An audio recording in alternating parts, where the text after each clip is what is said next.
A brief update from Iceland on the ongoing seismic unrest, volcanic arrest in Grindavik. You see, things are coming down. We have much less earthquakes now, and it's very unlikely that there will be volcanic eruption in the city of Grindavik.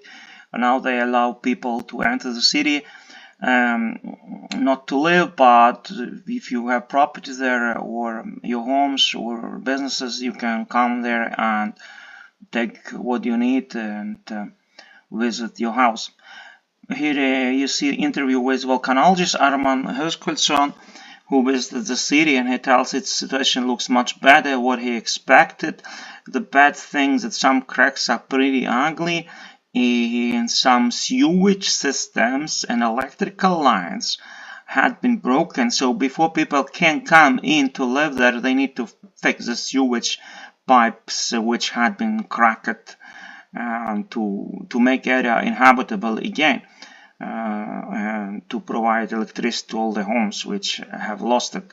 So I believe some fixing work will be done and people will be allowed to enter the city pretty soon. And he tells that yes, people can start to breathe easy now, and currently the most likely eruption, if it happens on this fissure, will occur further to the north at Hagafell, Sillingarfell or Stora Skogfell mountains. The further north the better. People don't have to stress here. In any case, it is completely predictable that it will not erupt inside the town of Grindavik. It's from the hills above which are the most likely, where it's the most likely to happen. So this is what says the most famous, one of the most leading volcanologists in Iceland, Arman Höskuldsson.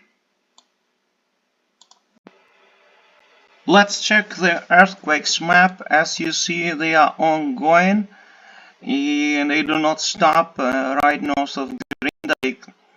Those are the earthquakes during the past 24 hours, and all the activity is concentrated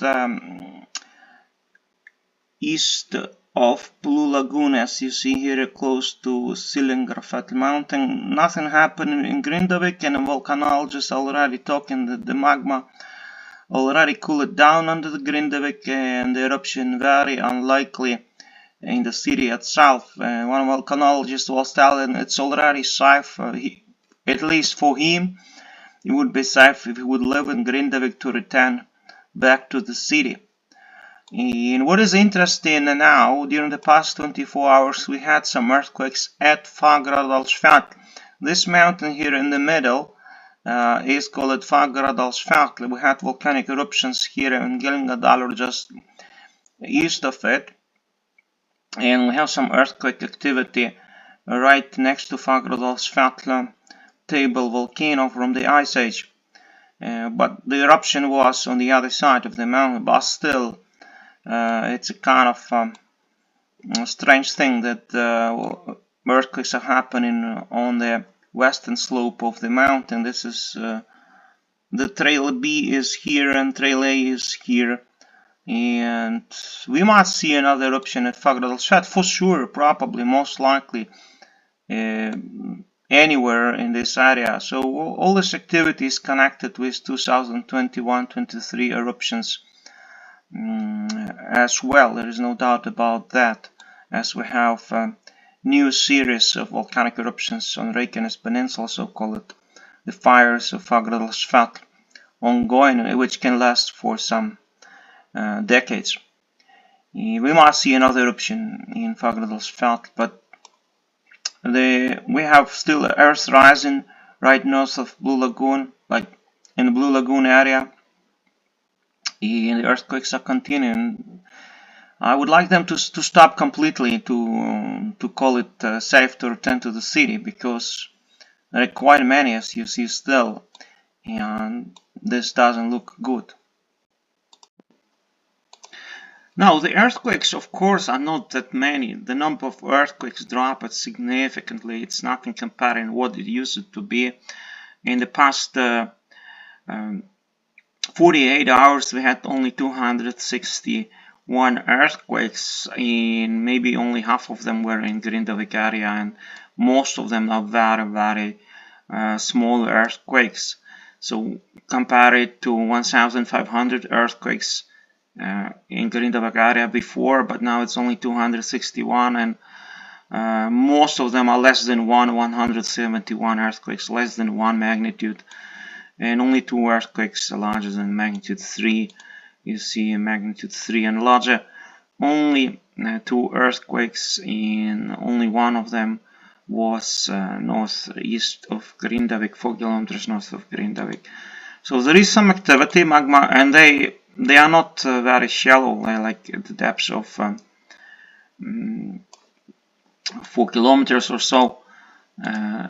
At least this earthquake strong one was at the depths of 5 kilometers north of Grindavik. So there is some magma activity down there at 4 kilometers, but seems like that all the magma that broke closer to the surface had already cooled down, because as you know, when magma flows it cools down pretty quick. It can't stay hot so close to the surface for a long time. It's just a matter of hours when it cools down and turns into hardest rock possible, into gabbro. Basaltic lava, if it fossilizes under the surface, turns into gabbro, and andesite lava, if it fossilizes under the surface, turns into granite. Those are the hardest types of rocks, and by themselves they cause the blockage later on for the new lava to break out or break through. The same Icelandic Met Office reports us that the earthquakes are continuing north of Grindavik to the northern part of the magma dike, where the magma broke up and cooled it down. It's already confirmed by the volcanologist that the magma which broke to the pretty close to the surface already cooled it down.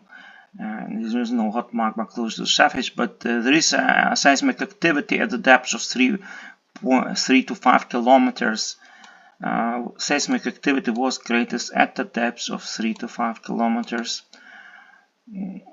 From the deformation data from GPS monitors and satellites, it can be seen that the expansions continuous, land rise continuous at Svartsengi, which is Blue Lagoon area, and deformation is still measured close to the magma tunnel.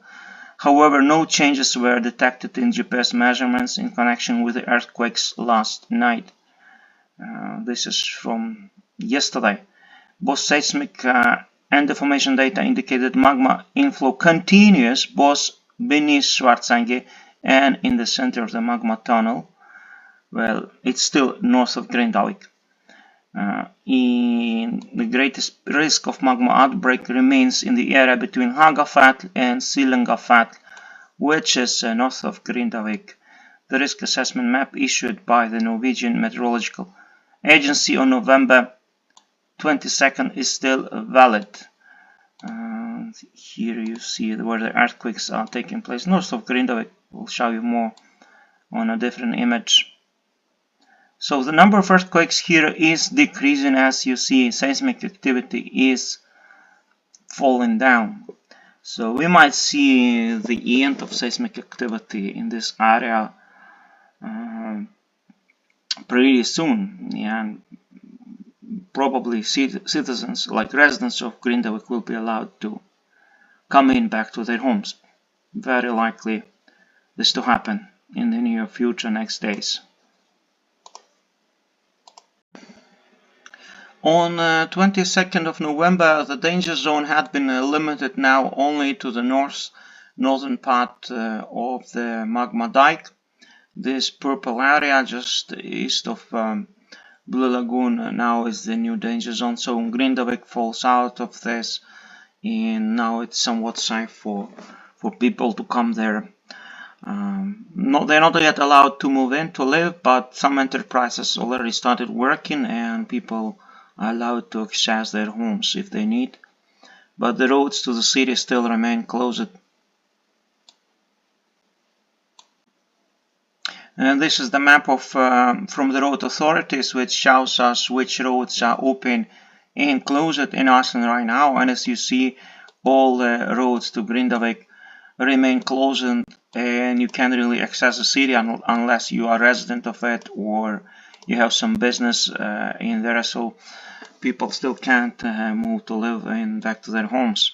See, you can't access a city from whatever direction you would try to do so. So I can't go there and film it because you really need a permit. There are police or rescue teams standing at every end of those red roads, and they wouldn't allow you to come in, and they even banned the usage of drones in Grindavik area. So the area still remains closed, and of course it's not good. I personally think it's already safe to let people in to their homes in Grindavik. They could have opened at least this road from the east for the access to the city. I think I deem it safe to drive it or from the west, but it's up to the authorities. I'm not to decide on that. Another good news from Iceland: fish processing plant in Grindavik started working again. Thorbjorn is the major fishing company in Grindavik, and they moved workers there with a bus, and of course it adds to the cost of operation, but the factory started working, and that's good news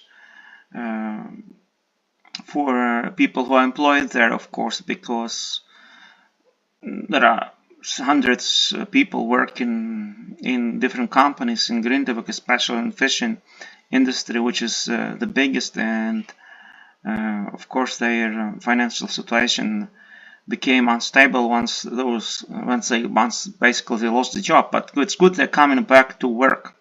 There is good news from Grindavik was today in the news. Hopefully they will allow residents into the town pretty soon.